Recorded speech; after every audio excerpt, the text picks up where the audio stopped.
Baiklah adik-adik sekalian, kita mulai dengan slide pertama, penelitian tindakan kelas atau PTK, atau sering juga disebut dengan Classroom Action Research. Pertama kita awali dari beberapa pengertian PTK menurut para ahli. Yang pertama menurut Suharsimi Arikunto tahun 2006. Penelitian tindakan kelas adalah sebagai suatu pencermatan terhadap kegiatan pembelajaran berupa sebuah tindakan yang disengaja dimunculkan dan terjadi dalam sebuah kelas secara bersamaan. PTK yang merupakan suatu kegiatan ilmiah terdiri dari penelitian tindakan kelas. Menurut Kunandar tahun 2008, penelitian tindakan kelas merupakan suatu kegiatan yang dilakukan oleh pendidik atau bersama-sama dengan orang lain, kolaborasi, yang bertujuan untuk meningkatkan atau memperbaiki mutu dan proses pembelajaran di dalam kelas. Menurut Suharjono tahun 2007, penelitian tindakan kelas sebagai penelitian tindakan yang dilakukan di ruang kelas dengan tujuan memperbaiki atau meningkatkan mutu, proses, atau praktek pembelajaran.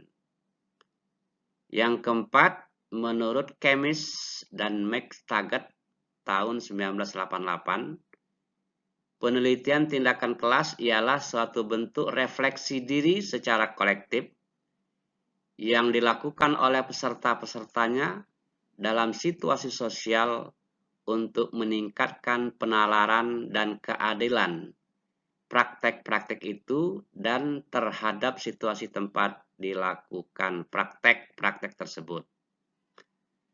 Dari beberapa definisi yang dikemukakan oleh para ahli PTK tersebut, dapat kita simpulkan bahwa yang dimaksud dengan penelitian tindakan kelas itu adalah kegiatan penelitian yang dilakukan oleh seorang guru, dosen, instruktur dalam rangka mengevaluasi dan memperbaiki kinerjanya sendiri dengan melakukan tindakan atau aksi nyata dalam kelasnya melalui inovasi-inovasi pembelajaran sehingga hasil belajar dan kualitas pembelajaran yang dikelolanya meningkat dan berjalan secara efektif dan efisien. Tujuan penelitian tindakan kelas. Menurut Kunandar tahun 2008, tujuan PTK itu antara lain untuk memecahkan permasalahan nyata yang terjadi dalam kelas yang dialami langsung dalam interaksi antara guru dan siswa yang sedang belajar. B. Meningkatkan kualitas praktek pembelajaran di kelas secara terus-menerus. C. Peningkatan hasil mutu pendidikan melalui perbaikan praktek pembelajaran di kelas. D. Meningkatkan sikap profesional pendidik dan tenaga kependidikan. E. Peningkatan efisiensi pengelolaan pendidikan, peningkatan atau perbaikan proses pembelajaran. Itu menurut Kunandar. Sementara menurut Suharsimi Arikunto tahun 2009, tujuan utama penelitian tindakan kelas adalah untuk perbaikan dan peningkatan layanan profesional pendidik dalam menangani proses belajar di dalam kelas. Sementara menurut Sanjaya tahun 2010, tujuan utama penelitian tindakan kelas adalah peningkatan kualitas proses belajar dan kualitas hasil belajar. Dari beberapa pendapat ahli tadi dapat kita simpulkan bahwa sesungguhnya tujuan penelitian tindakan kelas itu adalah untuk memecahkan masalah-masalah pembelajaran yang terjadi dalam kelas melalui kegiatan penelitian yang dilakukan oleh seorang pendidik, baik dia guru, dosen, atau instruktur, agar terjadi perbaikan dan peningkatan hasil belajar dan kualitas pembelajaran yang dikelola secara efektif dan efisien.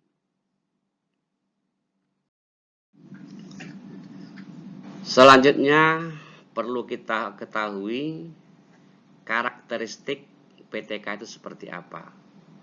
Sebab masing-masing jenis penelitian, apakah kualitatif, apakah kuantitatif, atau R&D, Research and Development, juga termasuk PTK, itu mempunyai ciri khas masing-masing.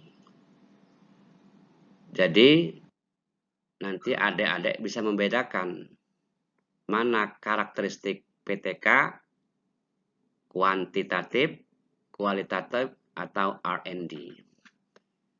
Adapun karakteristik PTK sebagaimana dikemukakan oleh Kunandar tahun 2008 memiliki 6 karakteristik seperti berikut.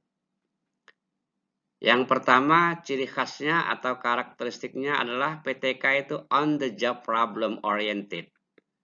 Artinya masalah yang diteliti adalah masalah real atau nyata yang muncul dari dunia kerja si peneliti. Yang kedua, problem solving oriented. Bahwa PTK itu harus berorientasi pada pemecahan masalah. Yang ketiga, improvement oriented. Di mana PTK itu harus berorientasi kepada peningkatan mutu. Karakteristik yang keempat yaitu dilaksanakan secara bersiklus. Setiap siklus terdiri dari 4 tahapan, yaitu perencanaan, tindakan atau planning, melakukan tindakan atau acting, pengamatan atau observing, dan evaluasi menyeluruh atau sering disebut dengan refleksi atau reflecting. Yang kelima, action oriented. Dalam PTK selalu didasari pada adanya tindakan atau treatment tertentu untuk memperbaiki proses belajar mengajar di kelas. Dan yang keenam, participatory atau kolaboratif. PTK itu tidak bisa dilaksanakan secara sendirian. Karena PTK itu memerlukan bantuan orang lain. Apakah itu teman sejawat atau pihak lain yang kita anggap mampu membantu kita. Sehingga ciri khas dari PTK itu adalah penelitian kolaboratif. Karena kita membutuhkan seorang kolaborator. Berikut ini adalah langkah-langkah dalam melaksanakan penelitian PTK. Sebuah penelitian tindakan kelas itu harus kita mulai dengan perencanaan. Sebagaimana dikemukakan oleh Kunandar tadi bahwa salah satu ciri khas dari PTK itu adalah penelitian yang kita laksanakan bersiklus atau terdiri beberapa siklus. Dan setiap siklus itu mempunyai 4 tindakan. Yang pertama, di siklus 1 kita mulai dari perencanaan, pelaksanaan dari kiri ke kanan ya, kemudian pengamatan dan refleksi. Setelah sampai pada tindakan refleksi, ternyata target yang kita inginkan belum tercapai, maka kita harus lanjutkan kepada siklus berikutnya, yaitu siklus kedua, di mana dimulai lagi dari perencanaan, pelaksanaan, pengamatan, dan refleksi. Ketika sampai pada siklus tertentu, ternyata target yang kita tetapkan itu telah tercapai, maka PTK itu dianggap tuntas atau selesai dan tidak perlu dilanjutkan kepada siklus berikutnya. Namun apabila pada sampai siklus tersebut ternyata target yang kita tentukan belum tercapai, maka si peneliti harus meneruskan kepada siklus berikutnya. Dalam contoh ini misalnya siklus 1 kita laksanakan, kita evaluasi, ternyata belum mencapai target, kita lanjutkan pada siklus kedua, kita evaluasi kembali, ternyata belum mencapai target, maka kita lanjutkan pada siklus ketiga dan seterusnya. Selanjutnya saya akan menjelaskan apa sih yang kita kerjakan dalam setiap tindakan pada masing-masing siklus. Ini perlu kita ketahui bahwa satu tindakan itu harus disusun secara terencana. Yang pertama, pada tahap tindakan atau planning.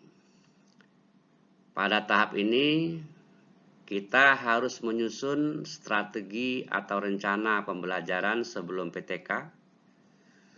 Kemudian susunan rencana tersebut dibuat secara detail tentang aksi-aksi yang akan dilaksanakan pada PTK. Seperti materinya, yang mana yang akan kita pakai, teknik atau strategi yang akan kita gunakan seperti apa, metode pembelajarannya bagaimana atau yang mana, langkahnya seperti apa, bahkan prediksi masalah yang akan terjadi saat pelaksanaan penelitian tindakan kelas. Ini semua sudah kita susun pada saat atau pada tahap perencanaan atau planning. Yang kemudian, tahap kedua yaitu acting atau pelaksanaan. Pada tahap ini adalah penerapan dari setiap strategi atau rencana yang sudah kita buat sebelumnya. Acting ini akan dilaksanakan pada ruang kelas. Dan bila akan memakai elemen lain maka hal tersebut tidak lain adalah untuk bisa mendukung pada proses evaluasi nantinya. Perlu ada diketahui, artinya pada tahap acting atau pelaksanaan ini, seorang guru itu akan melaksanakan tindakan nyata. Bisa jadi merupakan biasanya misalnya menerapkan sebuah strategi baru, menggunakan metode pembelajaran yang lebih tepat, atau menggunakan media pembelajaran yang dianggap mumpuni demi mendukung terciptanya proses pembelajaran yang berkualitas. Kemudian tahap yang ketiga yaitu proses pengamatan atau observing. Pada proses ini penerapannya itu bersamaan dengan tahap pelaksanaan. Jadi acting dan observing itu dilaksanakan secara bersama-sama. Nah, disinilah diperlukan namanya kolaborator. Karena seorang guru yang sedang acting, yang sedang menerapkan sebuah strategi misalnya, itu tidak mungkin mampu melaksanakan pengamatan sekaligus. Oleh karena itu kita butuh seorang kolaborator nanti yang bertugas mengamati pada tahap observing ini. Karena memang pelaksanaan atau acting dan pengamatan observing itu dilakukan secara bersama-sama. Hal apa saja sebenarnya yang perlu kita amati pada tahap ini? Yang pertama yang harus kita amati adalah kinerja guru. Yaitu apakah penerapan strategi misalnya yang digunakan oleh guru itu sudah sesuai dengan teori yang dikemukakan oleh para ahli. Kita tahu bahwa sebuah strategi itu kan ada teorinya yang telah dikemukakan oleh para ahli. Nah, teori-teori tersebut sebagai panduan, sebagai pedoman kita dalam mengamati kinerja guru. Ketika guru mempraktekkan strategi tersebut dalam kegiatan pembelajarannya. Hal yang kedua yang harus kita amati adalah aktivitas belajar siswa. Apakah siswa cukup antusias, tertarik, bersemangat, berpartisipasi aktif atau tidak selama kegiatan pembelajaran. Nah, ini perlu kita amati. Biasanya dalam proses pengamatan itu, seorang peneliti sudah menyiapkan namanya pedoman observasi. Jadi sudah jelas poin-poin atau item-item yang akan diamati oleh seorang observer itu sudah jelas. Misalnya kinerja guru, bagaimana penampilan guru, bagaimana cara guru membuka pelajaran, memberikan motivasi, melakukan apersepsi, dan seterusnya. Pada saat kegiatan inti, bagaimana guru menerapkan menerapkan strategi pembelajaran sesuai dengan teori atau tidak. Itu sudah disiapkan poin-poinnya sehingga observer tinggal checklist saja. Sesuai, tidak sesuai, atau sangat sesuai. Begitu juga dengan aktivitas belajar siswa. Itu si peneliti sudah menyiapkan pedoman observasi, hal-hal apa saja yang perlu diamati oleh observer terkait dengan aktivitas belajar siswa. Misalnya, antusiasme seperti apa, kemudian ketertiban siswa selama proses pembelajaran, kemudian perhatian siswa terhadap penjelasan guru, kemudian siswa yang bertanya atau siswa yang menjawab pertanyaan, atau termasuk siswa yang barangkali selalu siap dan cepat dalam mengerjakan tugas-tugas yang diberikan oleh guru. Tahapan yang keempat yaitu refleksi atau reflecting. Refleksi itu merupakan aktivitas untuk mengevaluasi seluruh proses penelitian, mulai dari perencanaan, pelaksanaan, maupun pengamatan. Jika tidak terjadi peningkatan hasil dan kualitas pembelajaran, maka perlu dilakukan evaluasi dan perbaikan pada masing-masing tahapan sebagai bahan perbaikan untuk siklus selanjutnya. Dalam penelitian PTK juga dikenal adanya variabel dan definisi operasional variabel. Pertama, harus kita pahami apa sebenarnya variabel itu. Variabel itu adalah sesuatu atau hal yang berubah-ubah. Dikenal ada dua istilah atau dua jenis variabel, yaitu sering disebut dengan variabel bebas atau independence, atau dengan simbol variabel X. Dan yang kedua ada jenis variabel terikat atau dependent variable, atau kalau disimbolkan variabel Y. Variabel bebas yaitu variabel yang mempengaruhi, sedangkan variabel terikat adalah variabel yang dipengaruhi. Dalam penelitian tindakan kelas, variabel itu tidak harus terbatas 1, 2, atau 3. Tapi variabelnya bisa terdiri dari beberapa variabel. Bisa saja variabel bebasnya, variabel X-nya misalnya 3, ada variabel X1, X2, X3, dan seterusnya. Atau variabel terikatnya yaitu variabel Y, bisa jadi Y1, Y2, Y3, dan seterusnya. Namun dalam pelaksanaannya, variabel PTK itu dalam penelitian PTK itu minimal terdiri 2 variabel, yaitu 1 variabel X dan 1 variabel Y. Nah, pada bagian ini si peneliti harus menjelaskan mana atau yang mana sebagai variabel bebas dan yang mana sebagai variabel terikat. Selanjutnya, definisi operasional variabel. Definisi operasional variabel adalah bagaimana seorang peneliti mendefinisikan variabel-variabel konsep yang secara teoritis telah dimuat pada bab 2. Menjadi sebuah definisi yang dapat dioperasionalkan dengan cara mengelaborasi, mengurai dengan bahasa peneliti sendiri variabel-variabel teoritis yang tertuang dalam bab 2 tersebut. Jadi, kalau di bab 2 itu kita kenal dengan namanya definisi konsep atau teori-teori masing-masing variabel. Sedangkan pada bab 3 itu ada istilahnya definisi operasional variabel yaitu bagaimana mengoperasikan teori-teori yang ada di definisi konsep tersebut. Oleh karena itu, definisi operasional variabel itu harus meliputi satu, bagaimana cara mengukur masing-masing variabel itu. Artinya, kita akan ukur dengan cara apa? Mungkin dengan cara tes, observasi, dokumentasi, dan sebagainya.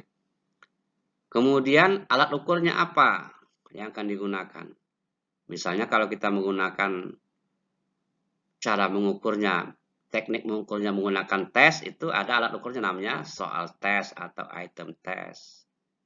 Kalau kita menggunakan teknik observasi, maka ada lembar observasinya. Kalau kita menggunakan angket, ada pedoman angketnya. Kalau kita melakukan interview, ada pedoman interview dan lain-lain. Kemudian ukuran atau skor. Nah, pada bagian definisi variabel ini, ketika kita akan mengukur satu variabel, misalnya variabel terikat itu variabel B, itu kita harus menetapkan skor minimal berapa dan maksimal berapa. Contohnya kalau dalam evaluasi pembelajaran itu kan terdiri skor minimal itu 0, skor maksimal 100. Maka di sini peneliti perlu menetapkan ukuran penilaiannya adalah 0 sampai dengan 100. Kemudian yang keempat, dalam definisi operasional variabel itu, peneliti juga harus mencantumkan indikator-indikator masing-masing variabel itu. Indikator atau kriteria penilaian variabel. Misalnya, kemampuan speaking, indikatornya misalnya penguasaan vocabnya, berbicaranya lancar, kemudian idenya berkembang dan seterusnya. Nah, itu kita jadikan sebagai indikator ketercapaian dalam satu variabel. Oke, selanjutnya dalam PTK itu dikenal dengan ada istilah subjek dan objek tindakan. Subjek tindakan maksudnya adalah orang yang akan kita jadikan sebagai subjek penelitian. Dalam hal ini misalnya siswa atau mahasiswa. Namun perlu dijelaskan, siswa itu siswa kelas berapa, di sekolah mana, dengan karakteristik yang seperti apa. Contohnya, misalnya siswa kelas 8A, SMP Negeri 4 Kota Metro, yang berjumlah 30 orang, terdiri dari 13 orang siswa laki-laki dan 17 orang siswa perempuan. Berikutnya objek tindakan. Objek tindakan itu adalah menyangkut hal apa yang akan diteliti untuk ditingkatkan melalui PTK ini. Dalam hal ini mestinya hasil belajar. Namun hasil belajar itu hasil belajar apa? Misalnya kemampuan speaking, listening comprehension, writing skill, atau translating skill, vocabulary mastery, dan sebagainya. Dan kualitas pembelajarannya, seperti menyangkut penelitian tentang aktivitas belajar siswa. Namun harus diperjelas hasil belajar apa, dalam mata pelajaran apa, dan kualitas pembelajaran dalam bentuk apa. Misalnya keterampilan berbicara, itu sebagai hasil belajar yang bisa ditingkatkan. Dalam mata pelajaran bahasa Inggris, itu menyangkut mata pelajarannya, kemudian kualitas pembelajarannya yaitu partisipasi siswa dalam mengikuti kegiatan pembelajaran bahasa Inggris. Selanjutnya adalah action plan atau rencana tindakan. Pada bagian ini seorang peneliti menjelaskan tentang beberapa hal. Yang pertama, jumlah siklus penelitian yang direncanakan. Misalnya apakah 2 siklus, 3 siklus, atau 4 siklus. Namun saran saya ketika Anda melaksanakan PTK itu hendaknya minimal 2 siklus. Kemudian yang kedua, tampilkan salah satu bentuk atau model yang dikemukakan oleh para ahli. Karena masing-masing ahli PTK itu biasanya mereka membuat atau menciptakan model tersendiri. Misal model PTK-nya Suharsimi Arikunto seperti apa, model PTK-nya Kunandar seperti apa, atau model PTK-nya Kemis dan Tager seperti apa. Itu Anda tampilkan, Anda copy paste, jangan dirubah sedikit pun, ya, copy paste saja, jangan diedit. Apa adanya Anda tampilkan satu model itu Anda cantumkan di skripsi atau proposal penelitian Anda. Kemudian bagian ketiga, Anda merencanakan atau menyatakan tindakan apa saja yang dilakukan pada masing-masing tahapan dalam setiap siklus. Misalnya planning, apa yang Anda kerjakan, acting, apa yang Anda kerjakan, observing, serta reflecting. Itu Anda harus uraikan secara rinci, secara detail pada masing-masing tindakan untuk setiap siklus. Jika penelitian Anda nanti ternyata atau Anda rencanakan 2 siklus, maka pada siklus kedua juga Anda jelaskan, Anda rinci tahapan-tahapan ini. Cuman redaksinya mungkin berbeda dengan redaksi pada siklus pertama, itu yang penting. Namun, jika Anda merencanakan dalam satu proposal penelitian umpamanya Anda merencanakan 2 siklus, maka dua-duanya atau tahapan-tahapan tindakan pada masing-masing siklus 1 dan 2 itu harus Anda rinci dan urai sejelas mungkin. Sesi berikutnya adalah teknik pengumpulan data atau data collecting technique, yaitu cara atau teknik yang akan Anda gunakan dalam penelitianmu, yaitu teknik pengumpulan data. Ada beberapa jenis teknik pengumpulan data yang dapat Anda gunakan dalam penelitian. Antara lain yang pertama yaitu tes.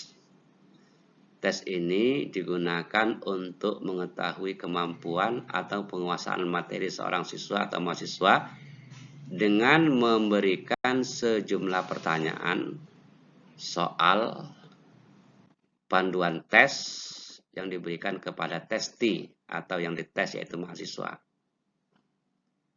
Ada beberapa hal terkait dengan pelaksanaan tes. Pertama, jumlah tesnya. Biasanya kalau dalam PTK itu paling tidak terdiri dari beberapa tahapan tes, yaitu pre-test terlebih dahulu, kemudian post-test. Nah, post-test ini kita adakan setiap siklus. Jika misalnya Anda ada 2 siklus, maka ada post-test siklus 1, post-test siklus 2, dan seterusnya. Atau ketika Anda 3 siklus, ada post-test 3 atau post-test siklus 3. Yang kedua, yang perlu Anda ketahui juga adalah jenis tes. Apakah tes tertulis, written test, atau tes lisan, oral test, atau tes kinerja, performance test. Kemudian berikutnya perlu Anda jelaskan juga bentuk tes tertulis.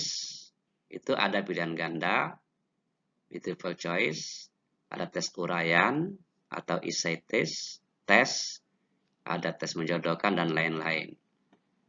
Maka pada bagian ini peneliti harus menjelaskan ada berapa tahapan tes, jenis tesnya apa, bentuk tesnya seperti apa, testinya siapa, dan data apa yang akan Anda peroleh melalui tes ini. Berikutnya adalah teknik pengumpulan data yang kedua, yaitu observasi. Observasi itu adalah pengamatan dan pencatatan yang dilakukan si peneliti terhadap objek pengamatannya. Ada beberapa jenis observasi, namun di sini saya hanya menjelaskan 2 jenis saja yang berkaitan dengan PTK. Yang pertama namanya observasi partisipasi atau participant observation, di mana observer itu berpartisipasi sekaligus menjadi objek pengamatan. Jadi ketika Anda melakukan observasi itu, jika Anda melakukan observasi sendirian, maka Anda termasuk jenis observasi partisipan. Atau orang lain, kolaborator Anda yang melakukan observasi, dan Anda menjadi objek pengamatan juga termasuk observasi partisipan. Yang kemudian yang kedua dari segi pelaksanaan observasinya. Ada yang namanya disebut observasi langsung atau direct observation, di mana si observernya melakukan pengamatan secara langsung terhadap objek pengamatan. Kalau ada observasi langsung, berarti ada observasi tidak langsung. Observasi tidak langsung itu misalnya Anda mengamati video, mengamati carta, mengamati peta, dan sebagainya, sehingga Anda tidak langsung kepada lokasi pengamatan. Itu dimaksud dengan observasi tidak langsung. Tapi dalam PTK, karena kita langsung mengamati tindakan guru dalam kelas, maka kita sebut dengan observasi langsung. Untuk memudahkan pengamatan, seorang observer memerlukan namanya pedoman observasi atau observation guidance. Atau kalau memang observasi itu sudah disusun oleh si peneliti, cukup mengamati dengan membawa lembar pengamatan atau observation sheet. Dalam konteks penelitian tindakan kelas, ada dua objek pengamatan utama, yaitu pertama kinerja guru, yaitu mengamati penampilan guru dalam kelas ketika dia melakukan tindakan, yaitu mengajar. Misalnya dia menerapkan sebuah strategi. Nah, pengamatan ini ditujukan untuk mengetahui apakah strategi yang digunakan oleh guru telah sesuai dengan teori yang dikemukakan oleh para ahli. Objek yang kedua yaitu aktivitas belajar siswa selama mengikuti kegiatan pembelajaran, untuk mengetahui sejauh mana keterlibatan siswa atau mahasiswa dalam proses pembelajaran tersebut. Pada bagian observasi ini, atau ketika Anda menggunakan data collecting technique observation, si peneliti perlu menjelaskan jenis observasinya apa yang akan digunakan, objek pengamatannya apa atau siapa secara jelas dan perinci, serta data apa yang ingin Anda peroleh melalui observasi ini. Data collecting teknik yang ketiga yaitu dokumentasi. Dokumentasi itu adalah proses pendokumenan atau mendokumentasikan, meliputi mengumpulkan, mengolah, menyimpan, atau mendistribusikan sebuah dokumen sebagai data penelitian. Ada beberapa jenis dokumen yang perlu Anda ketahui, seperti misalnya arsip, transkrip, manuskrip, atau yang lainnya yang bersifat autentik. Yang kedua, dokumen itu bisa berupa bahan cetakan seperti buku, majalah, koran, jurnal, atau yang lainnya. Yang ketiga, gambar diam seperti lukisan, peta, atau yang lainnya. Yang keempat, ada rekaman suara seperti kaset, file rekaman, atau yang lainnya. Yang kelima, ada video, yaitu gambar bergerak serta suara atau audiovisual. Nah, pada proses dokumentasi ini dalam penelitian, Anda akan sangat tergantung pada tujuannya. Apakah hanya mengumpulkan, menyimpan, dan mendistribusikan dokumen? Maka peneliti hanya mencari dan mengumpulkan dokumen yang diperlukan, lalu mendistribusikannya. Atau jika tujuan dokumentasi Anda adalah untuk mengolah, menyimpan, dan mendistribusikan, maka peneliti perlu membuat dokumen tersendiri seperti membuat arsip, mencetak, membuat gambar, membuat rekaman suara, atau membuat video, kemudian mengolahnya, misalnya mengedit dan sebagainya, menyimpannya, kemudian mendistribusikannya sesuai dengan keperluan penelitian. Nah, yang terpenting pada bagian ini, seorang peneliti perlu menjelaskan jenis dokumen apa yang akan Anda cari atau yang akan Anda dokumentasikan, dan data apa yang Anda perlukan, teknik dokumentasi dan tujuannya seperti apa, Nah, untuk mempermudah dokumentasi perlu dibuat namanya pedoman dokumentasi. Selanjutnya, data collecting teknik yang keempat, yaitu angket atau kuesioner.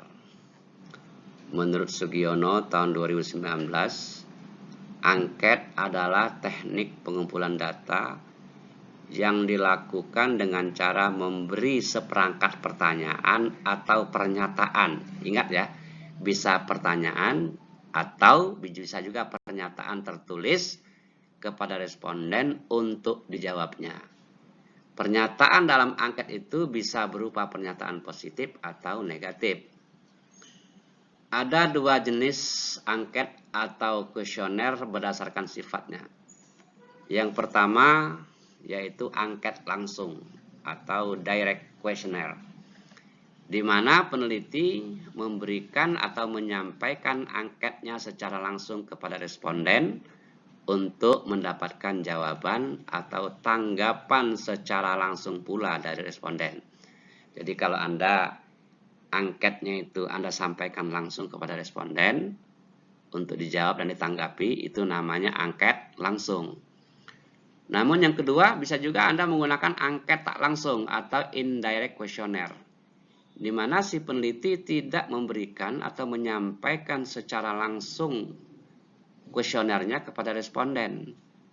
Bisa disampaikan melalui orang lain, misalnya seperti diberikan kepada orang tuanya, temannya, gurunya, kepala sekolahnya, atau yang lain-lain, untuk mendapatkan informasi atau data tentang responden yang akan kita teliti. Perlu Anda ketahui juga bagaimana prosedur penyusunan angket atau kuesioner itu. Yang pertama, Anda harus merumuskan tujuan yang akan dicapai melalui angket ini seperti apa. Kemudian yang kedua, mengidentifikasi variabel yang akan dijadikan sasaran angket atau kuesioner. Yang ketiga, menjabarkan setiap variabel menjadi sub-sub variabel yang lebih spesifik. Yang keempat, menentukan jenis data yang akan Anda kumpulkan. Nah, pada bagian ini seorang peneliti perlu menjelaskan jenis angketnya apa, respondennya siapa, dan data apa yang ingin Anda peroleh melalui angket atau kuesioner ini. Selanjutnya, jenis teknik pengumpulan data yang kelima yaitu interview atau wawancara. Hakikatnya, interview atau wawancara ini adalah sama seperti angket atau kuesioner. Hanya bedanya kalau angket disampaikan secara tertulis, sedangkan interview atau wawancara kita sampaikan secara lisan.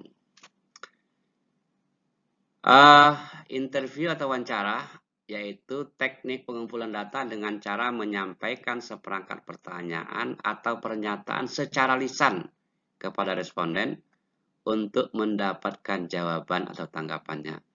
Pernyataan atau pertanyaan tersebut bisa pernyataan bersifat positif, artinya yang baik-baik, atau juga untuk menjebak atau untuk menggali tingkat kejujuran responden, kita juga bisa berikan dengan pernyataan-pernyataan yang negatif. Sebagaimana angket dan kuesioner, wawancara juga memiliki dua jenis angket dan wawancara sesuai dengan sifatnya, yaitu bisa interview langsung, artinya kita langsung melakukan atau mengajukan pertanyaan kepada responden, atau interview tak langsung. Jadi kita mengajukan pertanyaan bukan langsung kepada responden, tapi melalui orang lain. Seperti misalnya orang tuanya, temannya, gurunya, kepala sekolah, dan lain-lain. Yang dimana angket atau interview itu untuk menggali data tentang responden yang akan kita teliti. Prosedur penyusunan angket sama dengan prosedur penyusunan kuesioner wawancara sama dengan penyusunan angket tadi itu, yaitu merumuskan tujuan, mengidentifikasi variabel, menjabarkan variabel, dan menentukan jenis data yang akan kita kumpulkan. Nah, pada bagian ini yang terpenting adalah peneliti perlu menjelaskan jenis interviewnya seperti apa, respondennya siapa, dan data apa yang ingin kita kumpulkan melalui interview atau wawancara ini. Selanjutnya, teknik pengumpulan data yang keenam yaitu field note atau catatan lapangan. Salah satu teknik pengumpulan data yang sering digunakan dalam penelitian, terutama penelitian kualitatif, yaitu field note atau catatan lapangan. Teknik ini bisa digunakan jika ada yang diperlukan namun tidak bisa diperoleh melalui kelima teknik pengumpulan yang telah dijelaskan di atas. Catatan lapangan adalah catatan peneliti tentang apa saja yang peneliti lihat, yang didengar, yang dirasakan di lapangan dalam rangka pengumpulan data. Catatan lapangan tersebut dapat dilakukan secara bersamaan dengan pelaksanaan atau penggunaan teknik pengumpulan data lainnya, seperti pada saat observasi, pada saat interview, pada saat angket, ataupun pada saat Anda melakukan tes. Catatan lapangan tidak memerlukan persiapan khusus, sebab biasanya data yang kita temukan di lapangan itu biasanya data yang tidak kita perhitungkan, data yang tidak kita prediksi, atau tidak pernah kita duga sebelumnya. Namun, data ini atau informasi ini kita anggap penting, unik, dan sangat mendukung hasil penelitian.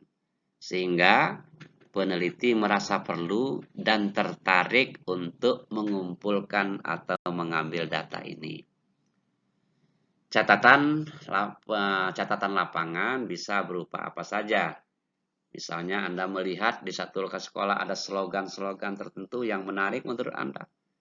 Atau ada pamflet-pamflet yang ditempel di tembok, di kaca di sekolah tersebut yang menurut Anda penting. Mungkin juga Anda melihatkan ada mungkin keunikan dari bentuk gedung yang ada di sekolah tersebut. Atau juga ada arsip-arsip penting lainnya yang Anda temukan di lapangan, atau yang lainnya, di mana jika Anda menganggap itu perlu dan penting, maka bisa Anda ambil sebagai data catatan lapangan. Baik, setelah tadi kita membahas beberapa teknik pengumpulan data, sekarang kita lanjutkan dengan instrumen pengumpulan data. Instrumen pengumpulan data adalah alat yang akan digunakan oleh peneliti untuk mengumpulkan data sebagai alat kelengkapan dari teknik pengumpulan data yang tadi sudah kita bahas. Instrumen pengumpulan data akan sangat tergantung pada teknik pengumpulan data yang kita gunakan.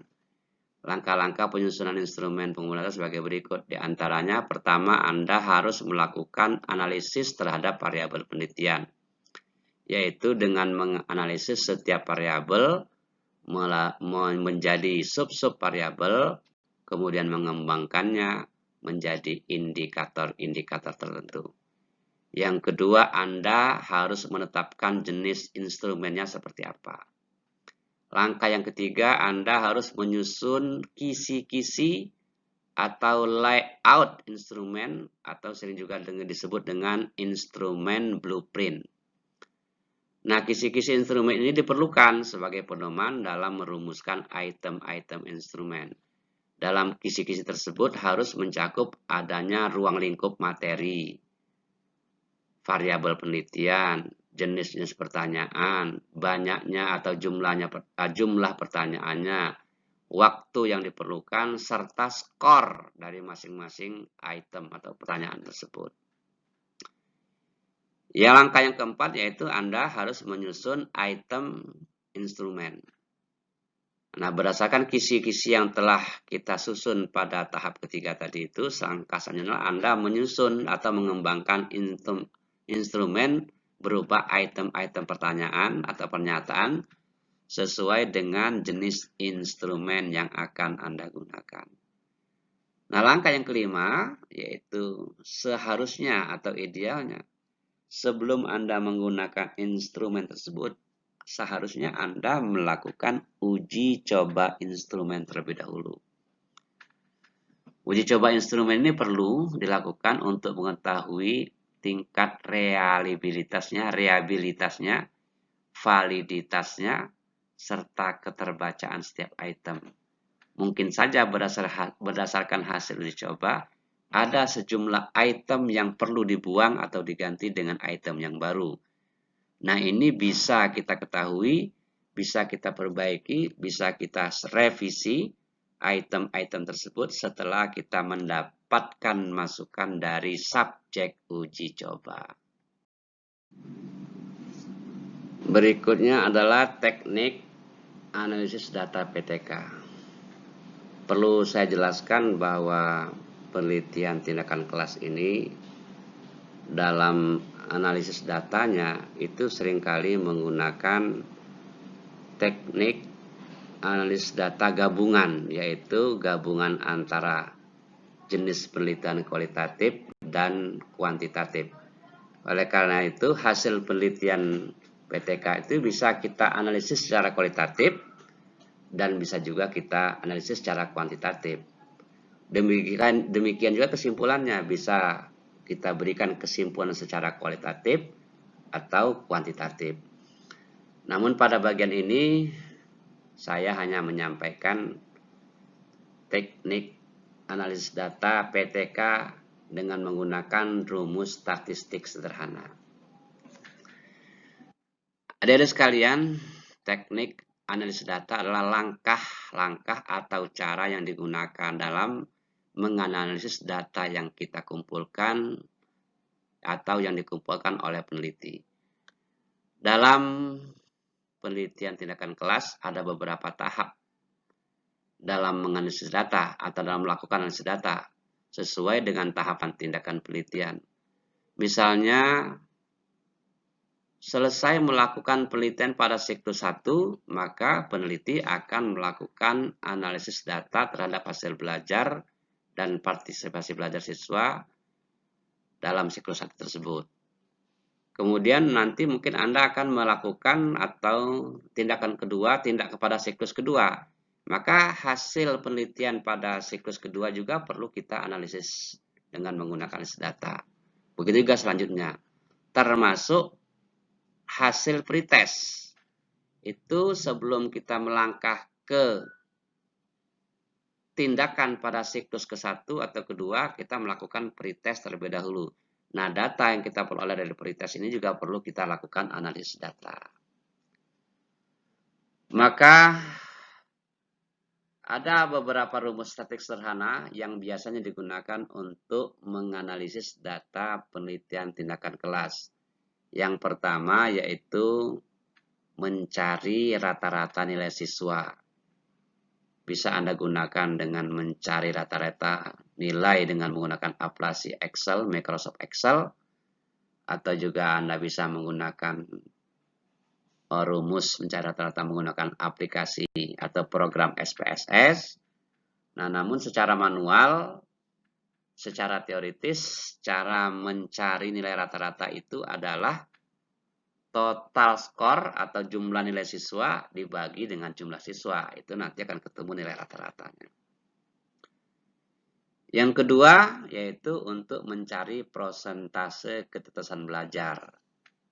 Ini bisa juga kita gunakan dengan rumus dengan SPSS, bisa juga dengan menggunakan rumus Microsoft Excel dan seterusnya. Namun secara manual bisa Anda menggunakan rumus sebagai berikut. Persentase ketuntasan itu adalah jumlah siswa yang tuntas dibagi jumlah seluruh siswa kali 100%.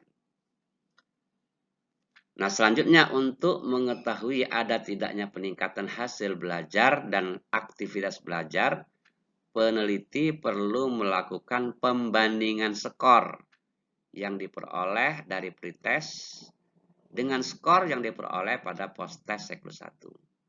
Selanjutnya hasil post-test siklus 1 nanti akan Anda bandingkan dengan hasil skor post-test pada siklus 2 dan seterusnya.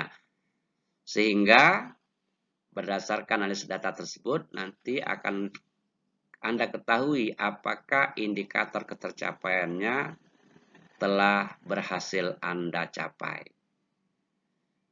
Jika telah tercapai atau melebihi indikator ketercapaian, biasanya untuk pencapaian itu kita namanya KKM, kriteria nilai KKM, nilai kriteria usaha minimal. Nah, itu perlu Anda capai dengan persentase berapa persen siswa yang telah mencapai KKM, itu nanti Anda itu sebagai indikator sukses atau target Anda. Kalau seandainya target tercapai, berarti penelitian ini Anda anggap tuntas dan tidak perlu dilanjutkan pada siklus berikutnya. Namun, jika indikator ketercapaian tersebut belum Anda capai, maka peneliti harus melanjutkan penelitiannya pada siklus berikutnya. Oke, yang terakhir yaitu indikator of success. Di sini yang perlu Anda ketahui bagaimana cara menetapkan atau merumuskan indikator of success tersebut. Apa itu indikator of success? Indikator of success adalah standar minimal ketercapaian hasil dan kualitas pembelajaran yang harus dicapai oleh peneliti. Oleh karena itu, sebelum melaksanakan penelitian, seorang peneliti harus menetapkan terlebih dahulu standar minimal ketercapaiannya sebagai batas ketuntasan pelaksanaan penelitian tindakan kelas. Untuk ketuntasan hasil belajar biasanya ditetapkan melalui nilai atau skor KKM atau kriteria ketuntasan minimal. Biasanya untuk masing-masing bidang studi itu seorang guru telah menetapkan KKM-nya. Misalnya bahasa Inggris itu KKM-nya 76 umpamanya. Maka nilai KKM inilah sebagai standar kita untuk menentukan ketuntasan belajar siswa. Namun seberapa banyak atau berapa persen siswa yang harus tuntas dengan KKM tersebut, ini yang harus ditetapkan oleh peneliti. Misalnya menetapkan 70% atau 80% siswa telah mencapai KKM. Nah, itu namanya baru Anda mencapai ketuntasan belajar. Untuk ketuntasan kualitas pembelajaran, biasanya dilihat dari segi aktivitas belajar siswa yang mencerminkan partisipasi dan keterlibatan siswa dalam kegiatan pelajaran. Misalnya, berapa persen siswa yang memperhatikan penjelasan guru, berapa persen siswa yang bertanya, berapa persen siswa yang menjawab pertanyaan guru atau kawannya, berapa persen siswa yang mampu mengerjakan tugas dengan benar dan lain sebagainya. Nah, kewajiban peneliti adalah untuk menetapkan persentase tersebut. Misalnya 70% atau 75% dari siswa aktif atau berpartisipasi atau terlibat dalam kegiatan pembelajaran. Apabila indikator abstraksi telah tercapai, maka penelitian Anda dianggap tuntas dan tidak perlu dilanjutkan pada siklus berikutnya.